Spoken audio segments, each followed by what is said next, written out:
جناب سراج الحق صاحب، السلام علیکم۔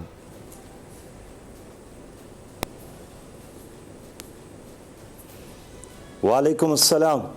سراج الحق صاحب، آج ماشاءاللہ آپ سب کی جد و جہد، آپ سب نے مل کر جو کرپشن کے خلاف علم بلند کیا تھا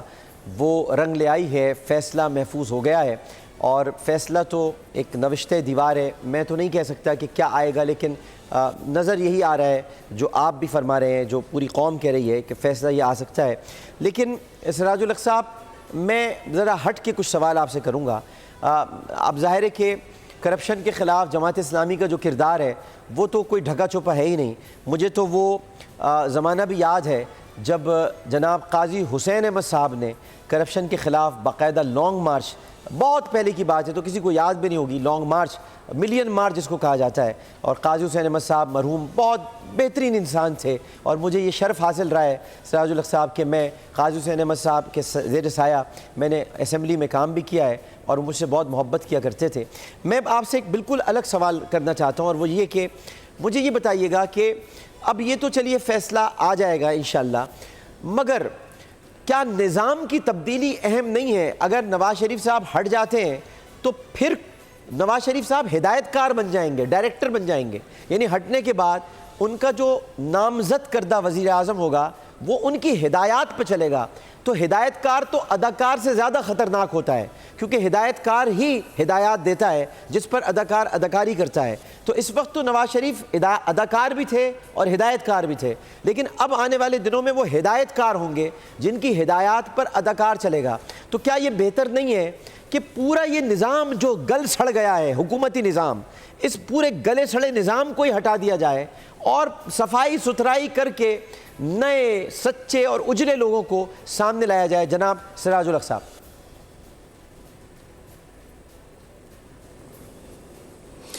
بسم اللہ الرحمن الرحیم۔ دیکھیے، کرپشن صرف مالی نہیں ہے، نظریاتی بھی ہے، اخلاقی بھی ہے، اور میں ہمیشہ کہتا ہوں کہ دہشت گرد صرف وہ نہیں ہے جو غاروں میں ہے، جو ایوانوں میں ہے، جو دفاتر میں ہے، جو سیاست میں ہے، جو اداروں میں ہے، جن نے ہماری پوری سوسائٹی کو یرغمال بنایا ہے۔ آپ نے کوئی قرض نہیں بھی لیا، یا آپ کے بیٹے نے،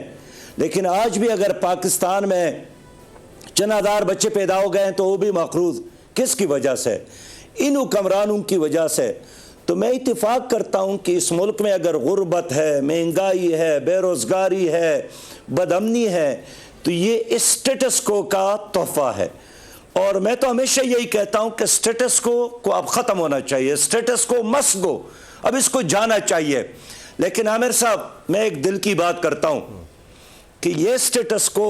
1948 سے لے کر آج تک یہی 250 خاندانوں نے برقرار رکھا ہے، جو کبھی ایک پارٹی میں چلے جاتے ہیں، کبھی دوسری پارٹی میں چلے جاتے ہیں،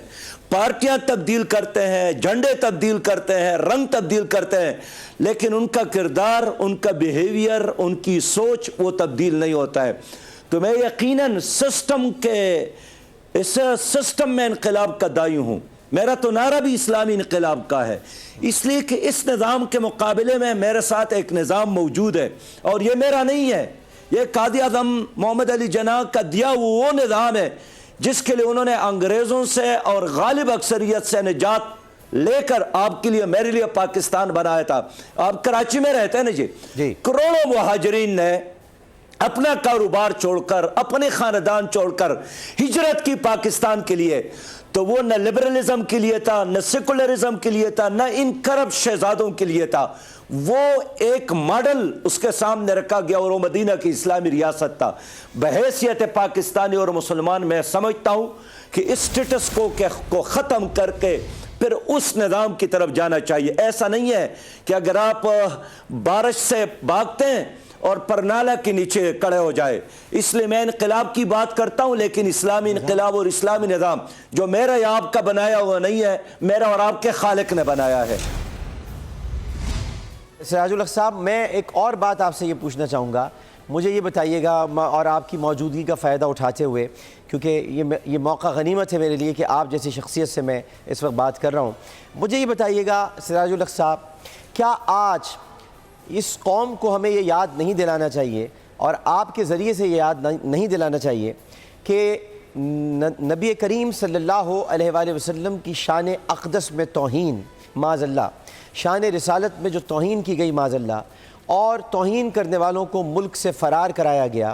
نبی کریم صلی اللہ علیہ وسلم کی شان عرفہ و اعلیٰ میں گستاخوں نے کیا کچھ نہ لکھ ڈالا۔ کرائم منسٹر کو یہ پتہ نہیں چلا اور ان کو معلوم ہی نہیں تھا کہ کیا ہو رہا ہے۔ اس کے علاوہ نصاب میں تبدیلیاں کی گئیں، جنسی آزادی پر مشتمل سبجیکٹس یعنی جو مضامین تھے وہ شامل کرائے گئے۔ یہ کوشش کی گئی کہ پاکستان کا مطلب کیا، لا الہ الا اللہ محمد رسول اللہ کی جگہ نعرہ بدل دیا جائے کہ پڑھنے لکھنے کے سوا پاکستان کا مطلب کیا۔ یہ آج سارا شاخسانہ جو یہ سمجھتے تھے کہ قانون قدرت حرکت میں نہیں آئے گا، سرکار دو عالم صلی اللہ علیہ وسلم کی شان میں یہ توہین کرتے رہیں گے اور توہین کرنے والوں کو یہ کبھی گرفتار نہیں کریں گے جو توہین کر رہے ہیں، اور ان پر نگاہ نہیں رکھیں گے، خاموش ہو جائیں گے، آنکھیں بند کر لیں گے، تو کیا اللہ کو اپنا محبوب پیارا نہیں ہے؟ کیا آج یہ پوری دنیا کو میسج نہیں بتانا چاہیے کہ اللہ کو اپنا محبوب کتنا پیارا ہے کہ جو محبوب جس کی شان میں توہین کی گئی اور توہین کرنے والے آزاد پھرتے رہے، حکومت نے ان کو گرفتار نہیں کیا، اور نظام کو جو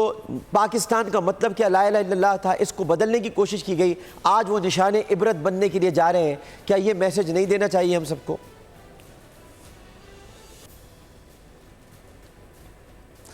دیکھیں عامر صاحب، نواز شریف صاحب نے ایک تو مالی بدعنوانی ہے، لیکن اصل مسئلہ نظریاتی کرپشن ہے کہ پاکستان کے وزیر اعظم کی حیثیت سے انہوں نے یہ کوشش نہیں کی ہے کہ ہم اپنے منزل کی طرف بڑھے،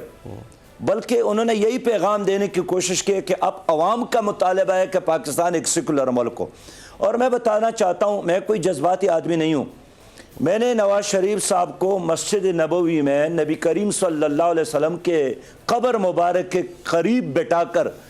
ان کو یہی تجویز دی کہ پاکستان میں سودی نظام کا خاتمہ کرو تاکہ ہماری معیشت بہتر ہو جائے، اور اللہ کے ساتھ ایک جنگ ہے یہ ہم ختم کر لیں۔ اور دوسرا ہے کہ سوشل میڈیا پر اور باقی میڈیا پر جو نظریائی پاکستان،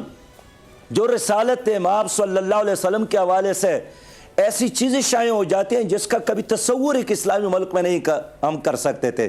لیکن انہوں نے اس پر عمل نہیں کیا۔ اب ان کا زوال کب شروع ہوا؟ یہ آج کا نہیں ہے۔ جس دن انہوں نے رات کے اندھیرے میں ممتاز قادری کو پھانسی دی اور پھر میڈیا پر پابندی لگائی کہ کوئی اس کی موت کا خبر بھی نہ چھپائیں۔ اب اگر کہیں ایکسیڈنٹ ہو جاتا ہے تو جناب اس کی خبر تو ہر جگہ آپ سنتے ہیں، لیکن ایک عاشق رسول کے حوالے سے ممتاز قادری کو رات کے اندھیرے میں پھانسی دی گئی، ان کی خبر بھی لوگوں تک پہنچانے کے لیے انہوں نے اہتمام کیا۔ اور یہی وجہ ہے کہ اس کے بعد جب یہ مسجد نبوی میں گئے تو وہاں ان کے خلاف نعرے لگے، ورنہ وہاں لوگ کوئی نظر بھی نہیں اٹھاتا ہے، وہاں لوگ اپنی آوازوں کو بھی خاموش اور پس رکھنے کی کوشش کرتے ہیں۔ تو میں اس کے ساتھ ایگری ہوں کہ اس حکومت نے مالی کرپشن بھی کی ہے، اس نے نظریاتی کرپشن بھی کی ہے، اور وہ پاکستان جو قائد اعظم محمد علی جناح نے بنایا تھا، نہ نظریاتی طور پر یہ ان کے وارث رہے ہیں اور نہ اخلاقی طور پر یہ ان کے وارث رہے ہیں، یہ ایک امر واقع کے طور پر موجود ہے۔ اس لیے میں سمجھتا ہوں کہ اب ان کے لیے ایک ہی راستہ ہے کہ یہ استعفیٰ دے دے، حقائق کو تسلیم کرے، قوم کو موقع دے دے کہ ہم آئندہ کے لیے اپنے فیصلے خود ہی کر لیں۔ آپ کو کتنا اطمینان ہے سراج الحق صاحب آج کے دن، یعنی آج جمعۃ المبارک ہے اور آج سماعت ختم ہوئی ہے، فیصلہ محفوظ ہوا ہے، آپ کتنے مطمئن ہیں کہ آپ نے اپنا فرض، اپنا حق جو آپ کو ادا کرنا چاہیے تھا بحیثیت جماعت اسلامی کے سربراہ ہی نہیں بلکہ بحیثیت پاکستانی، آپ نے اپنا فرض ادا کیا؟ آپ کے وکیل نے بلا معاوضہ، یعنی یہ پاکستان کی تاریخ میں ایک جب لکھے گا مورخ تو یہ بھی لکھے گا کہ جماعت اسلامی کے وکیل نے 1 روپیہ نہیں لیا تھا بلکہ انہوں نے بغیر فیس کے مقدمہ لڑا تھا۔ آپ کتنے مطمئن ہیں سراج الحق صاحب آج کی سماعت کے بعد؟ نہیں عامر بھائی، ابھی میں مطمئن نہیں ہوں اپنی جدوجہد سے، اس لیے کہ میں نے ابھی بہت سارا کام کرنا ہے، اور یہ احتساب صرف نواز شریف صاحب کا نہیں، ان تمام لوگوں کا جنہوں نے اس پاکستان کو لوٹا ہے، آج لوٹ رہے ہیں یا کل لوٹا ہے، دائیں طرف کھڑا ہے یا بائیں طرف کھڑا ہے، وہ ڈرگ مافیا ہے، وہ لینڈ مافیا ہے،